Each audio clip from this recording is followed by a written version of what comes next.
Hello, welcome. It's Canvas, the Niger-Delta Roundtable.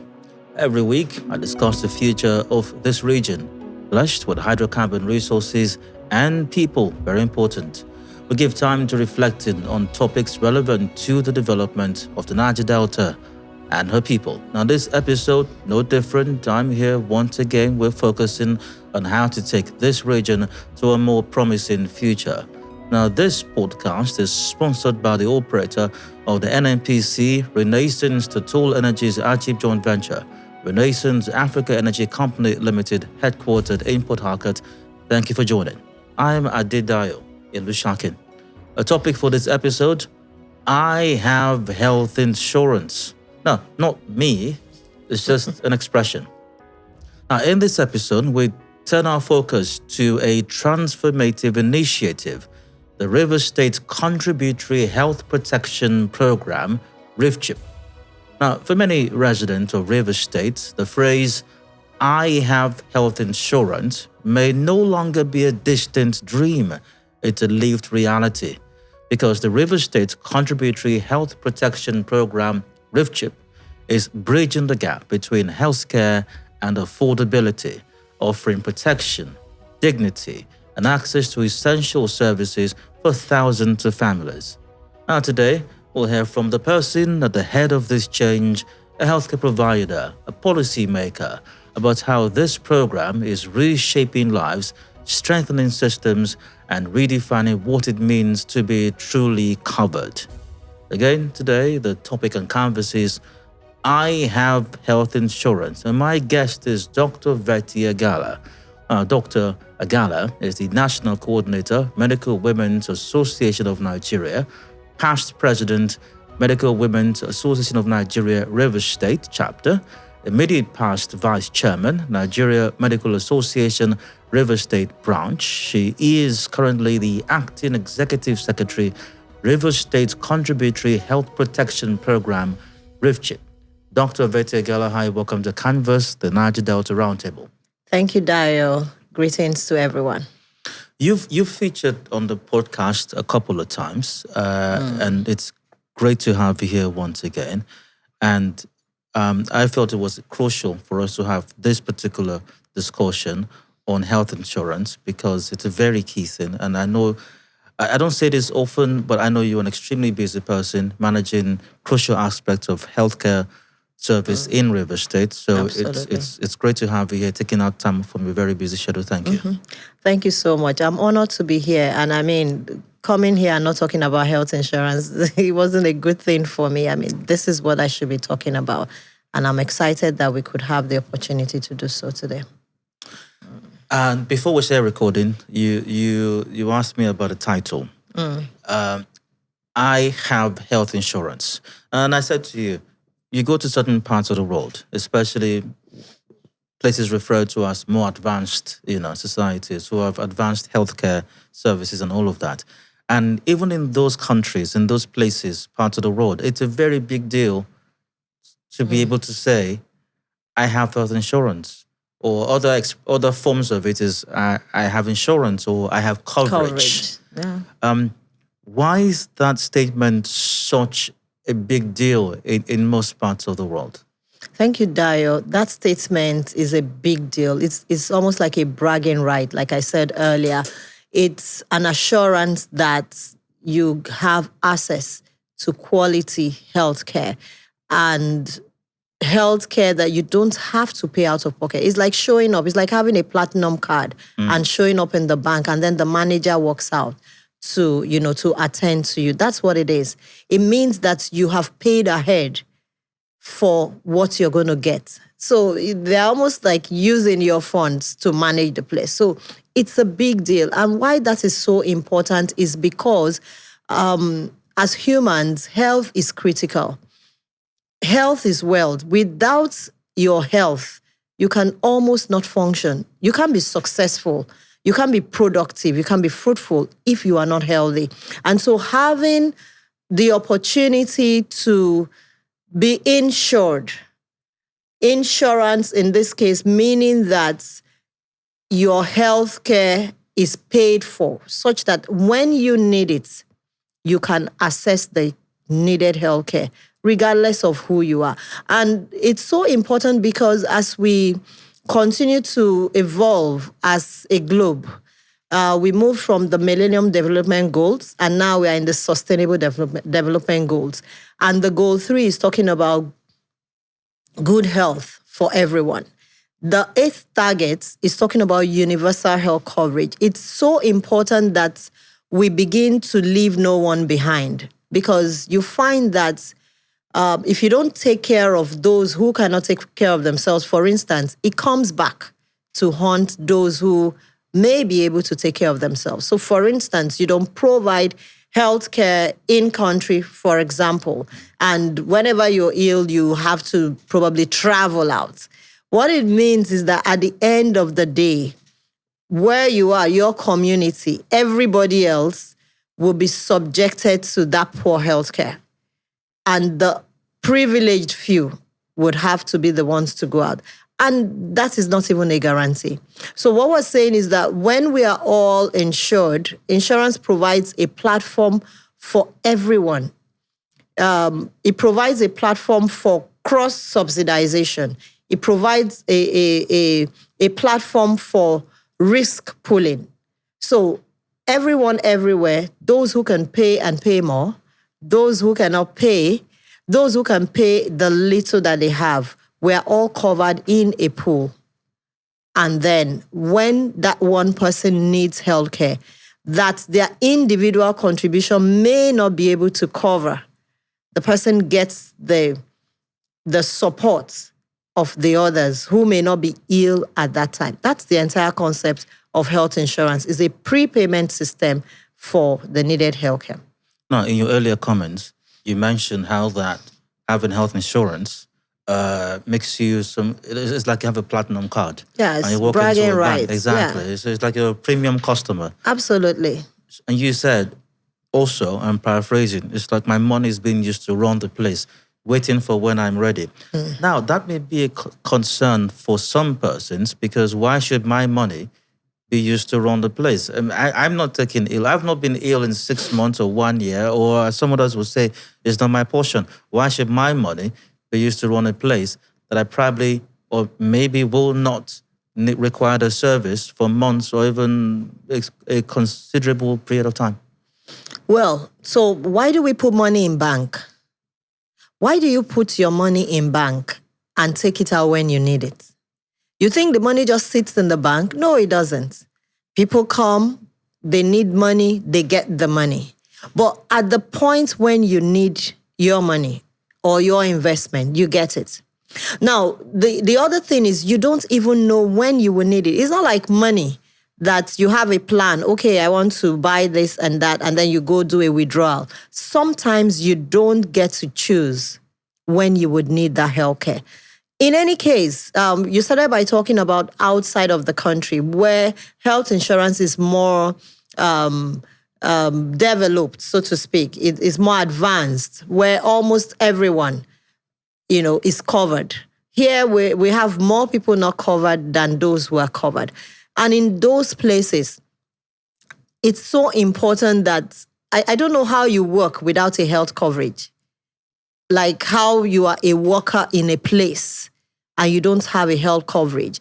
It is the human being that is working. It's the human being that if the person falls ill and has to be in the hospital, that work doesn't continue. I don't know whether you get it. So you don't know when you will fall ill. And like I said, the social health insurance that we are running is a solidarity insurance. You're not even going to pay so much. And that's because everyone is contributing little, knowing that 20-30% of that population will probably be ill at the same time.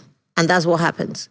No, you said... So let me finish, because you're saying, how do you use my money to run? So should we do something practical? Okay. Let's say you haven't been ill for 6 months, but you have been contributing for 6 months. And let's say you're contributing 10,000 naira. Let's assume that your premium for the year is about 120,000. You're contributing 10,000 a month.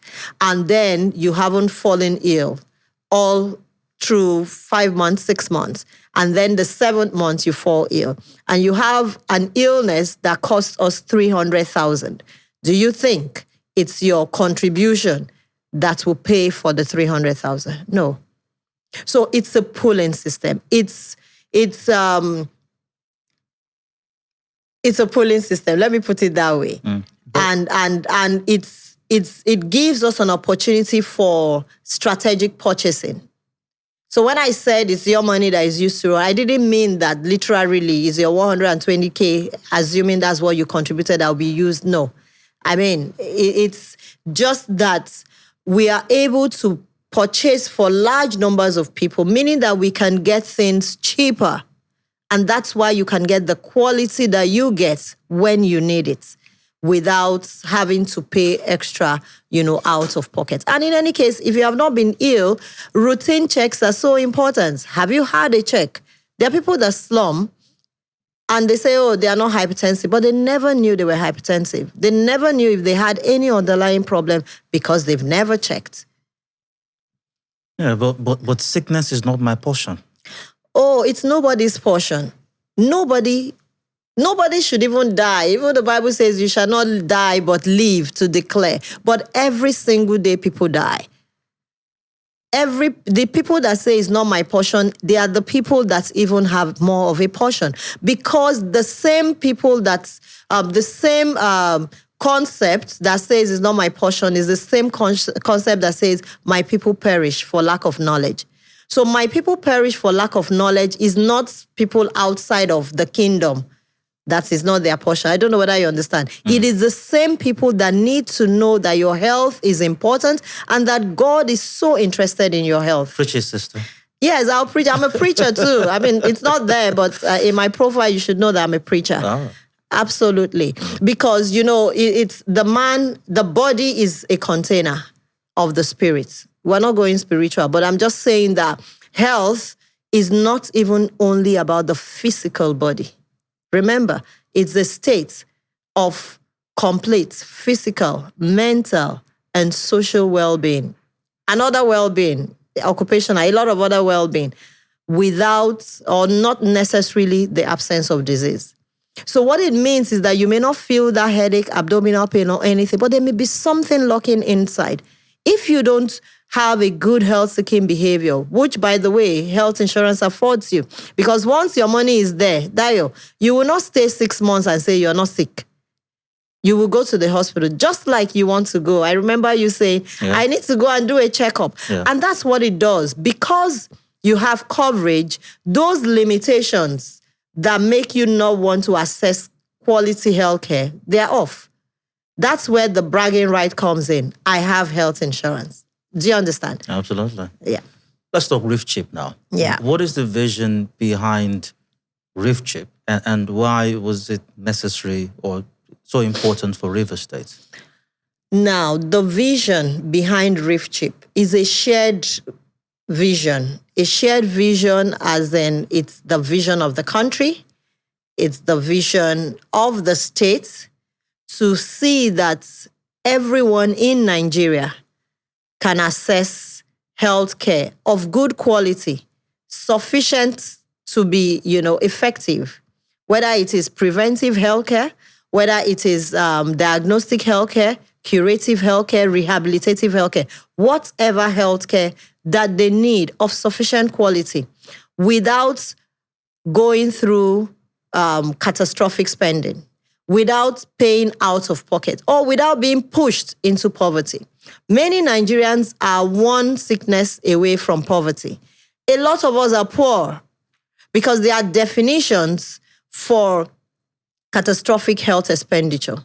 When you spend more than 10% of your income on healthcare, it is already catastrophic. Because what it means is that you have not removed money for food, you've not, I don't know whether you get, it's catastrophic. And so when we have to choose, I have to pay health bill instead of having food to eat. When your medicine becomes food, I don't know whether you heard that kind of thing. When you have to sell a source of livelihood, maybe your Okada, to pay for a surgery, That's the fastest way to poverty. When you develop something that you didn't even think was possible, maybe you come up with hypertension or diabetes, and then you're on medication for the rest of your life, for instance, and you have to sell something or give up something, or if you're a daily worker, miss work, for instance, and lose that day's money to pay for healthcare. So for us, it's so important because there are indices that we want to improve. We talk about Nigerian healthcare system being so bad. We talk about we being at the bottom of the indices around the globe, our life expectancy, maternal mortality rate, infant mortality rate. Now, what health insurance does is to, like I explained earlier, to ensure that no one is left behind. And ultimately, it means that that woman that is pregnant can access healthcare when she needs it. And so she doesn't need to die trying to give birth. It means that that child can access healthcare. And so ultimately, our healthcare indices improve. For the workforce, it means that people are stronger, more healthy to deliver more, and they are more productive. And so for us, this was a vision to ensure that Rivers State has her workforce and everyone that lives and works in Rivers State covered. And that was the Health for All Rivers concepts that we have had, which we still do have and we're running with, okay, to ensure that anywhere you are in any of the 23 local government areas of Rivers State, that you can access healthcare, deliver under the skilled birth attendants. You're not going somewhere because you cannot pay. So I think that should do it. All right. Who is eligible for this program, and how does enrollment work? Everybody is eligible. Everyone. If you live here, if you work here in Rivers State, you are eligible. Now, your eligibility will speak to what plan, because we have various plans. So we have a plan for the poor and the vulnerable, which we started with, okay? That plan is being co-funded by the federal government through the Basic Healthcare Provision Fund and the state government, a counterpart funding. And so that is what brings these sets of people into the pool. Even though they can't pay someone, the government in this case is paying for them, okay? That's for the vulnerable group. Now we have those that are in the informal sector. Informal sector are those people who are not in any structured, formal workforce, so to speak. So you have, and the vulnerable population are usually a subsect of the informal sector, whether the elderly, children under 5, persons living with disability, pregnant women, so they are a subset of the informal sector. Now, the informal sector also have people who are self-employed, entrepreneurs, traders, market women, all of that.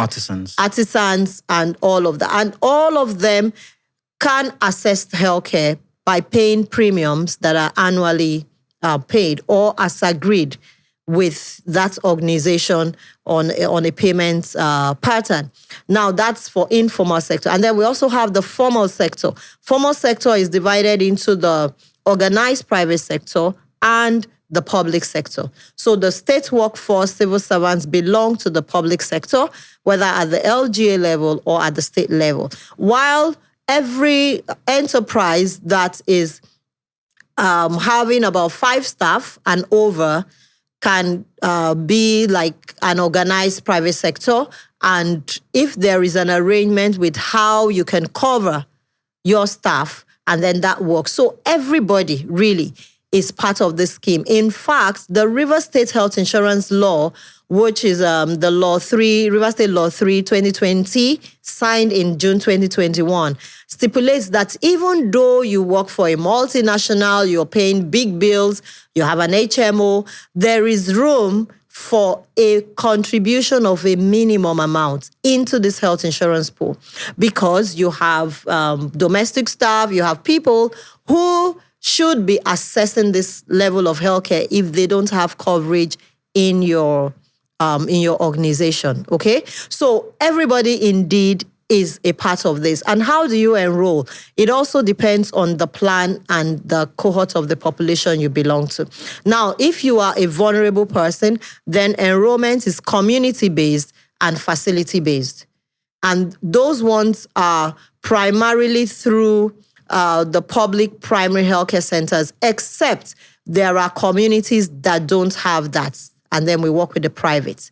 So yes, we work with both public and private facilities. And so we go word by word and we carry out enrollment. And we have a facility servicing a ward or providing care for that ward. And so we do facility-based, community-based for vulnerable populations. For informal sector, we can also come to you to enroll if you are in a group, and you can group yourselves, like the artisans, if you have, like we have Market Women Association and all of those, we can have an arrangement to do that. But there are self-enrollment platforms. So individuals can actually self-enroll and enroll their family members in the informal sector plan. Enrollment to payments, they can be done electronically.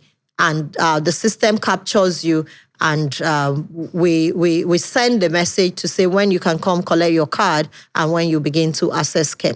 Now, for the formal sector, it's the same thing. MDA by MDA, they are enrolled to access care. So regardless of what plan you are going to be on, there are different ways of enrolling. It is only through the vulnerable, because we have to determine your vulnerability.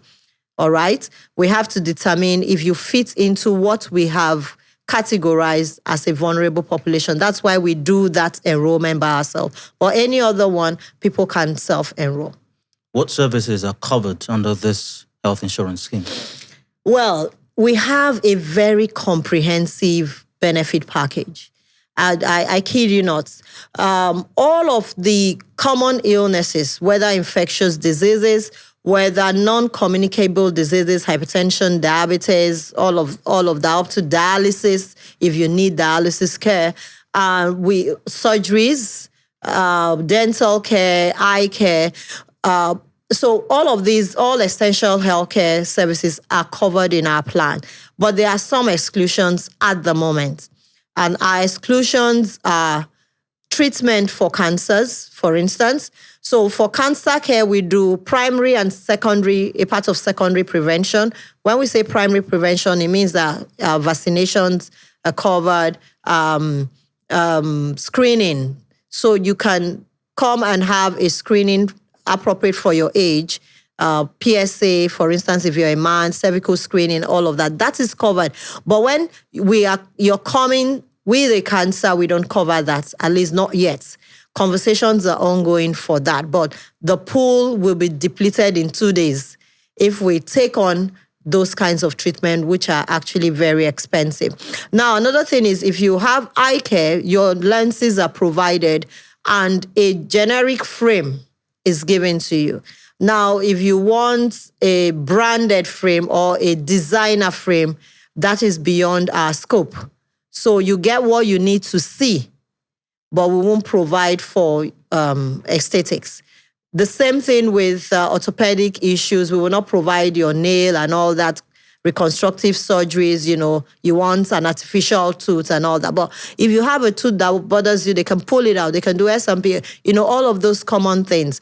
And so it's a robust plan, which is shared with everyone as you are enrolling.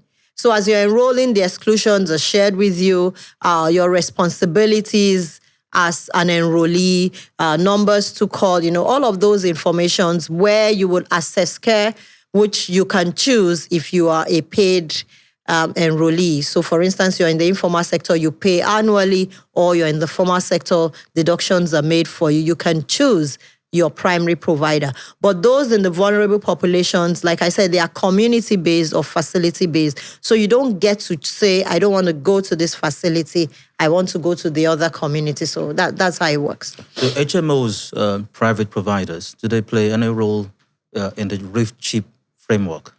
Now, so as a state-level health insurance agency, we are actually supposed to regulate the activities of health insurance at the state level. because we're just starting, we are happy with HMOs doing what they are doing. There are people who were covered before we came on the scene. We're not saying move from your coverage and come to RIVCHPP. No, that's not what we're saying. Because what we want to do is to ensure that everyone is covered. We are not yet at the point to say you must be covered by the state health insurance. I don't know whether you understand what I mean. We will get to that point because I think Lagos State is already at that point where the governor has given an executive order to say by next year or so, whoever you are, you must sign in to the state health insurance. But we're not yet there. And that's because a lot of these have to do with trust. So we're just coming on board, we're building credibility, and over time, people are getting to see what we're doing. Like I said, currently we have over 100,000 lives across the 23 LGAs and with a lot more to come on. We have a target of at least 1 million, hopefully, in the next 1 year. So we are in business, and HMOs at the moment, our law says that we can have dealings with HMOs based on our needs. So for instance, we've had to do one or two things with one or two HMOs to provide some technical support for us. But we don't have HMOs managing our claims. We have an electronic system that is end-to-end from claims, from enrollment down to claims management. So very nicely, let me put it that we actually do have a department that acts as an HMO within the scheme. It is Canvas Niger-Delta Roundtable. I'm Dio. For this episode, once again, we're discussing how you, like many people in different parts of the world, and even in country as well, can say very proudly, I have health insurance. My guest is Dr. Vetty Agala, Acting Executive Secretary of RIVCHPP. We'll take a break. We'll return shortly. The conversation will continue. Please stay with us. In the heart of our journey, where the sun touches the earth and the wind whispers through the trees, a new chapter unfolds. A chapter where energy illuminates more than just bulbs. It lights up minds. A chapter of unity, a coming together with a common goal to energize futures and illuminating lives. In classrooms, young dreams evolve, inspired by the promise of a brighter tomorrow fueled by available energy. Small businesses flourish, becoming seeds of prosperity. Energy that empowers and is catalyst for growth and change. The future is energy. So, let's light up the path to a sustainable future together. Energy for you, me, and the world at large.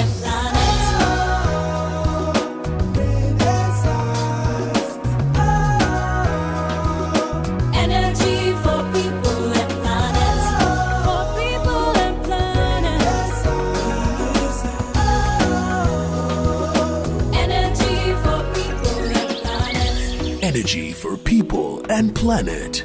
We are Renaissance. Welcome back to Canvas Niger-Delta Roundtable. I'm Dio. I have health insurance. Have you ever been able to use that statement in your life? If you have, congratulations. If you haven't, it's not all doom and gloom. You can make that statement as well. Make yourself a premium customer when next you walk into a hospital. My guest is here explaining how Rivers State has put a process in place to ensure you also can have such bragging rights. Dr. Vetty Agala, you're welcome again. Thank you. Thank you, Dio. You mentioned the use of technology earlier on. How has RIVCHPP been able to employ technology to ensure a seamless working or operation of this insurance scheme? And I'd like you to add to that as well. How much are these premiums also? Awesome. So, yes, we had to leverage technology because at the time we came on board, there was already a dearth of health workers, human resource. And, because we're a government agency, there was a process of employment and all of that.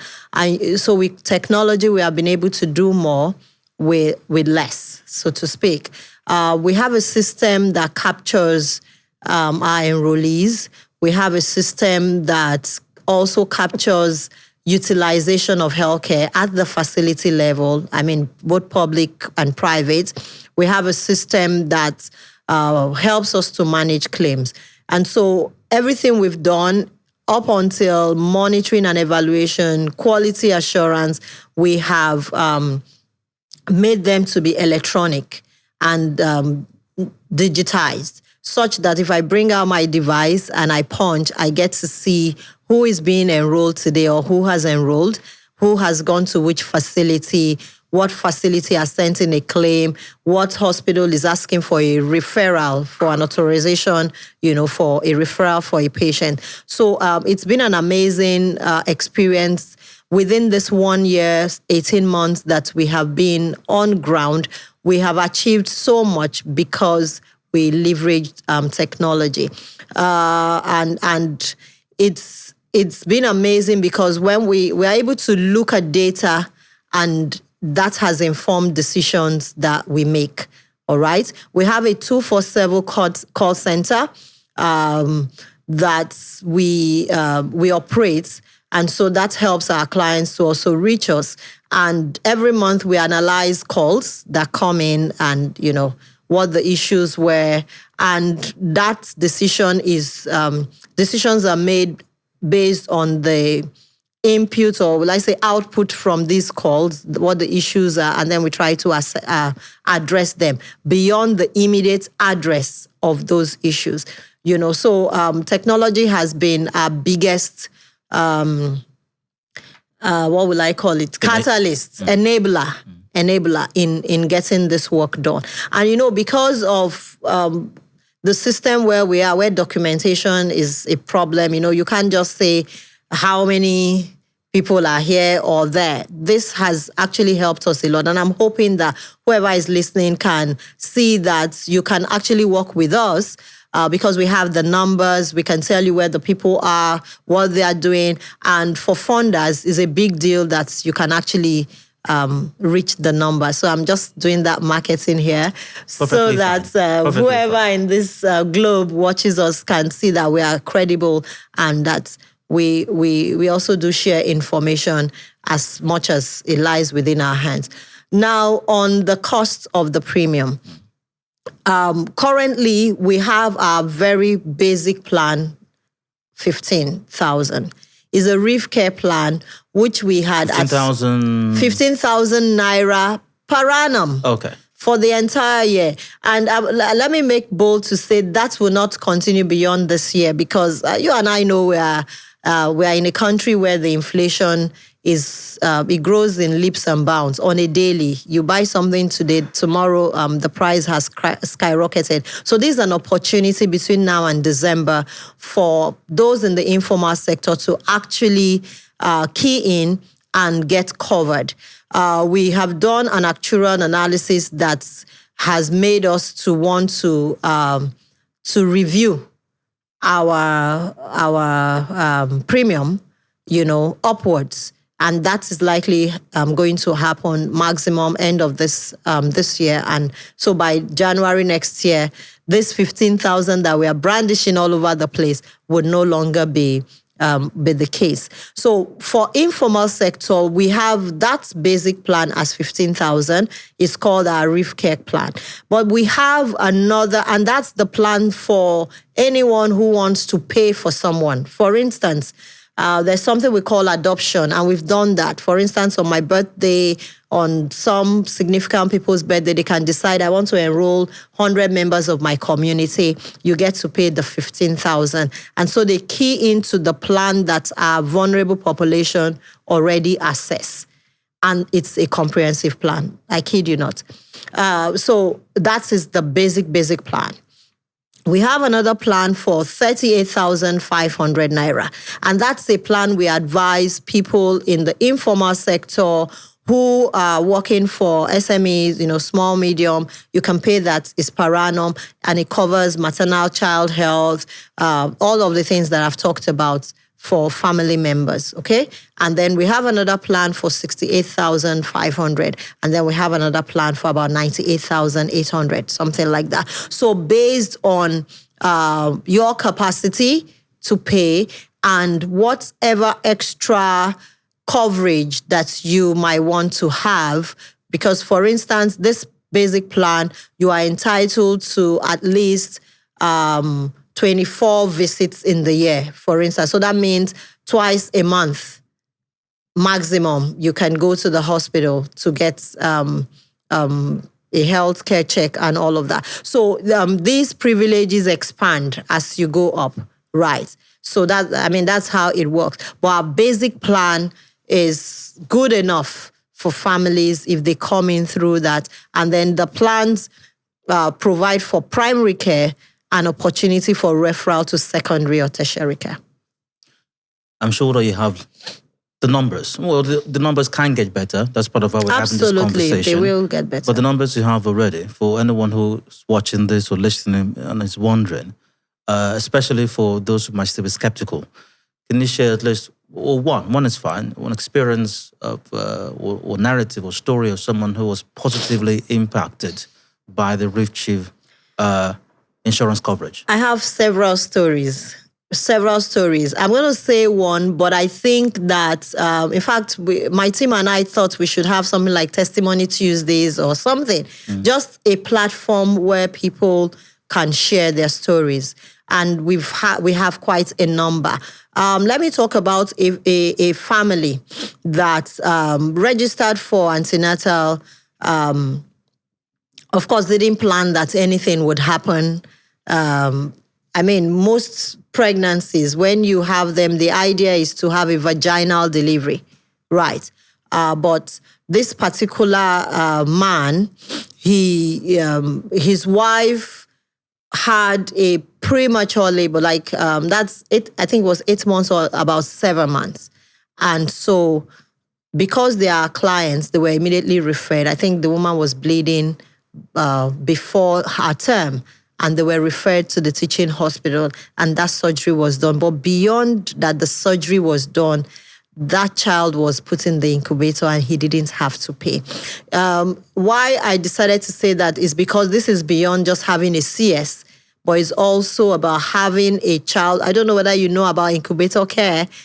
Keeping a child in an incubator is beyond hotel bill, like big deal, 5-star hotel arrangement. Okay, so for that was one. In January, February, we had a couple of surgeries that we did. For those that paid 15,000 naira, we had a woman who had fibroids. She had gone somewhere and they had told her she needed to pay 1.2 million to have that surgery done. She had that surgery done with us, didn't have to pay for the surgery, only had to pay 15% for her medications post-op. So we have these things coming, and so many testimonies to talk about. And maybe now that you have said it, would expedite that platform for just, people sharing their story, those of them who are not minded. There was I think we did an interview for a number of them. And so we have those documentations and we can share at any point in time. All right, brilliant. At the start of this conversation, you talked about coverage for all, no one being left behind. So what are the figures like now in rural and underserved areas? Has this RIVCHPP coverage scheme, has it improved access to healthcare? Absolutely. The scheme has improved. In fact, like I said, most of the people on our scheme are in the rural area. So we have 80%. I'm removing Port Harcourt and Obiako. So let's say about 80% of persons on the scheme already are in the outskirts, in the rural areas. We have 105, a little over 105 at the moment. Now, if you look at the population of river states, it means that we are just about 1% covered, by RIVCHPP. Of course, we know that there are other health insurance coverage from either HMOs or, all of that. So is a work in progress. But what this has done, if you speak to the primary healthcare board, as they tell us, it has improved access. So more people are delivering in the hospitals. Many more people are registering in the hospitals. You have better quality because we get to authenticate that bragging rights of I have health insurance. So when they go to the hospital and there's any challenge, we take that up because they are our clients.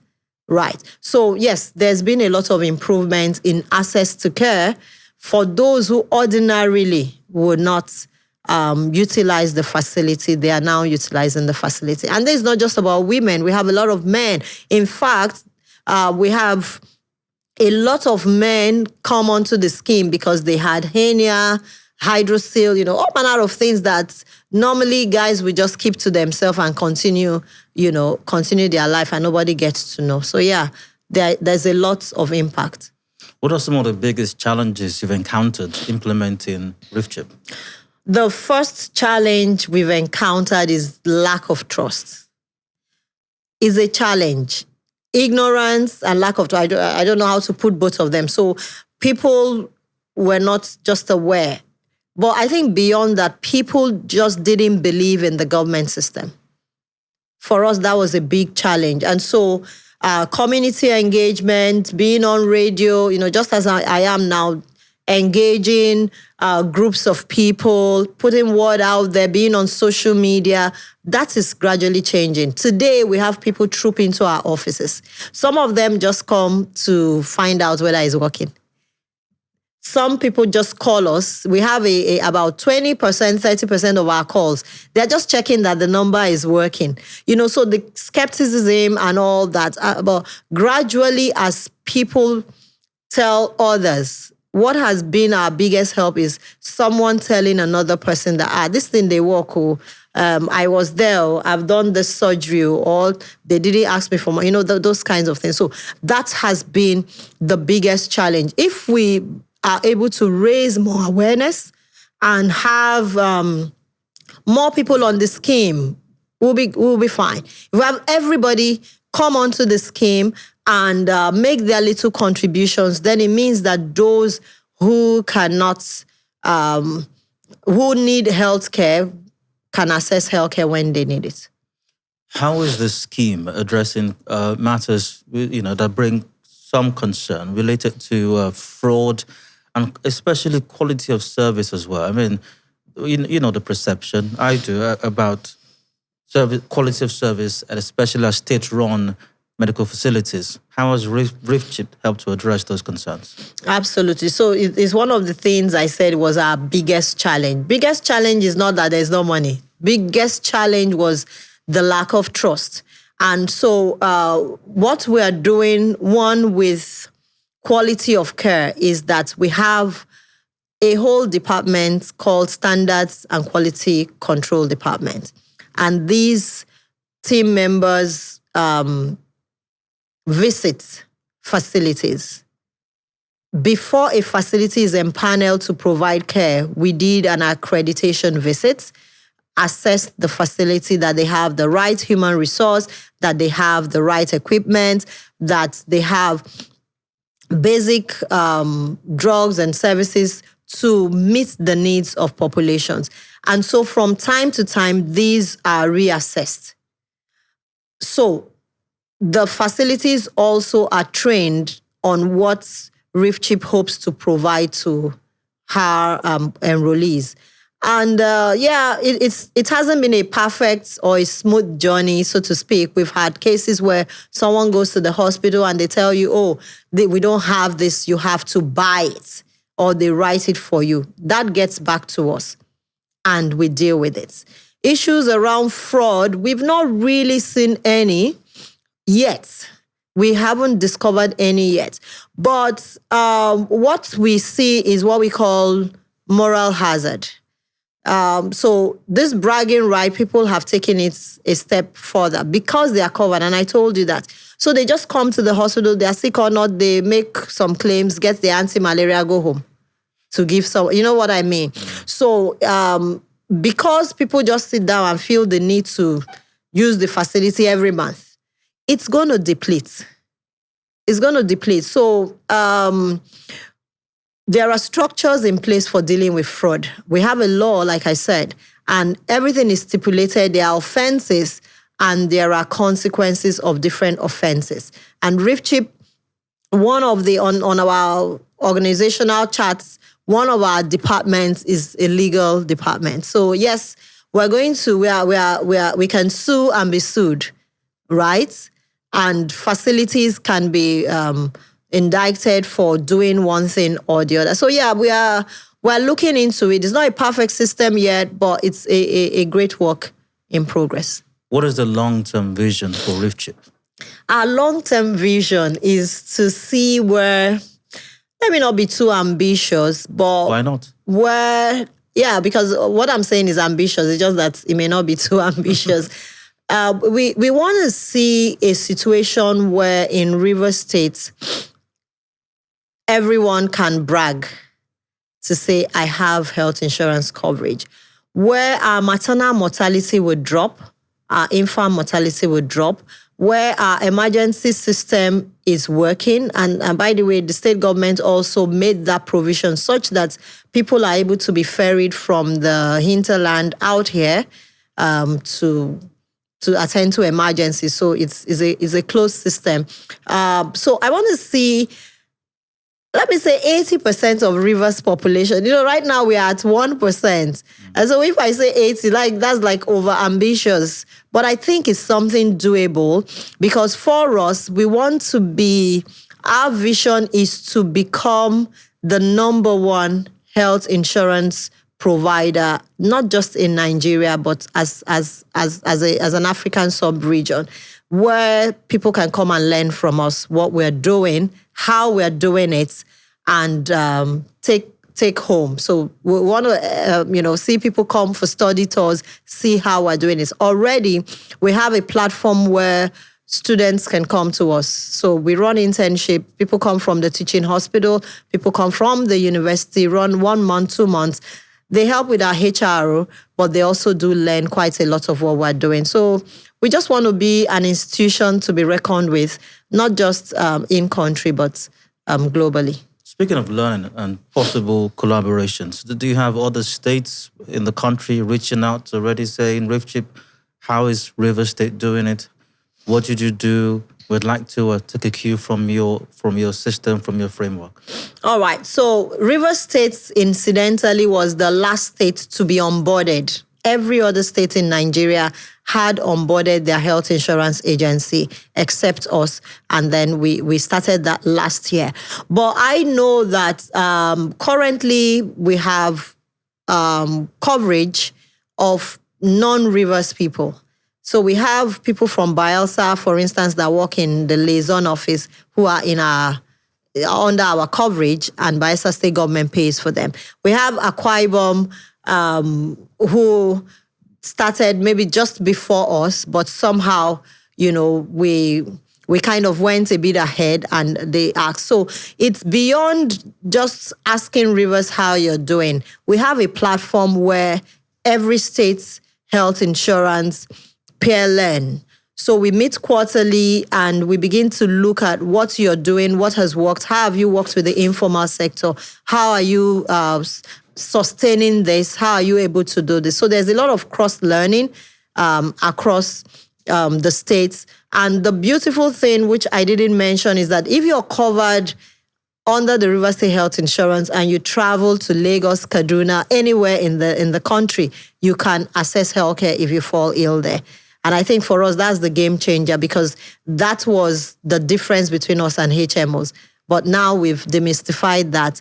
And so you can sign up with us in Rivers State, go to Lagos for a job, fall ill, and get access to care, and we get to pay for it. Maybe finally, quite disappointing for me. I'm certain that there is still that person who is watching this right now, watching this podcast or listening to this right now.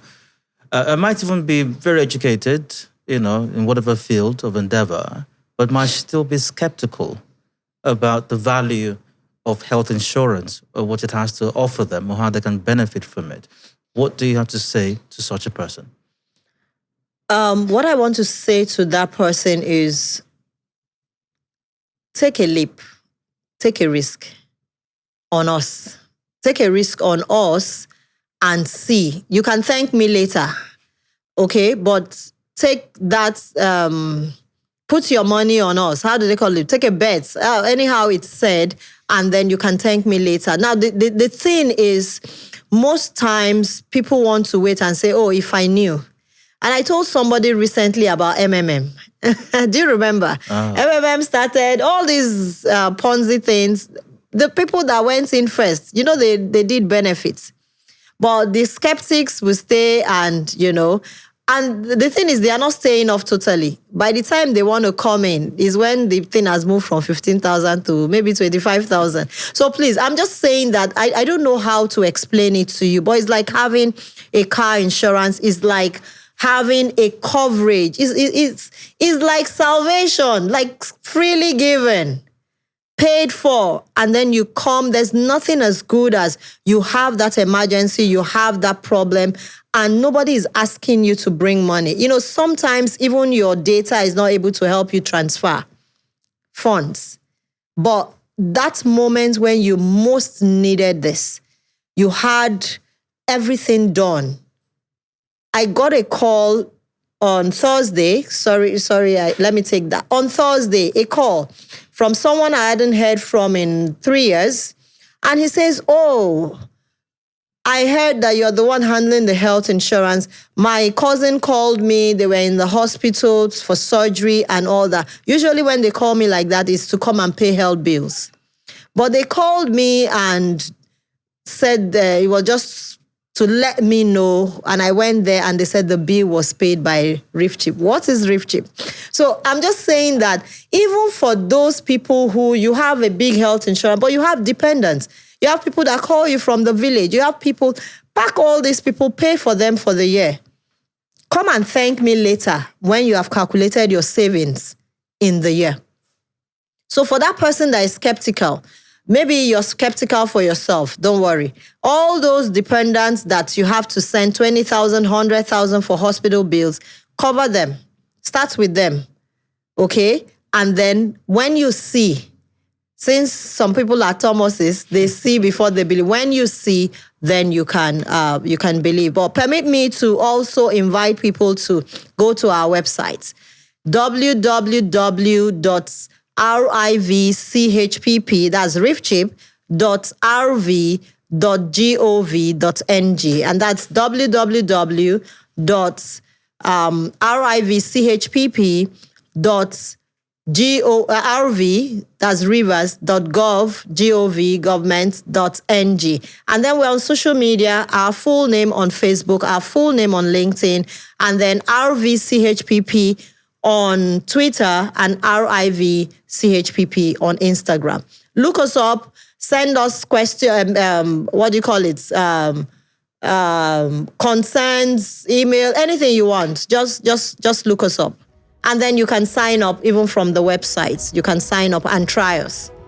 Thank you very much. Dr. Vetty Agala is the Acting Executive Secretary at RIVCHPP. Dr. Agala, thank you so much for the work you and your team are doing. Appreciate your time here. Thank you so much. Thank you for having me. And so that you can also, like many other persons, maybe in country, but especially all over the world, are able to say, I have health insurance. It's bragging rights, by the way. And it also portends many wonderful things within your family. Get health insurance. Sign on to RIVCHPP as well, or wherever else you can get your health insurance from. It's very crucial. Thanks for joining us once again. I'm Adil Dai Ilushakin. Stay healthy. Bye for now.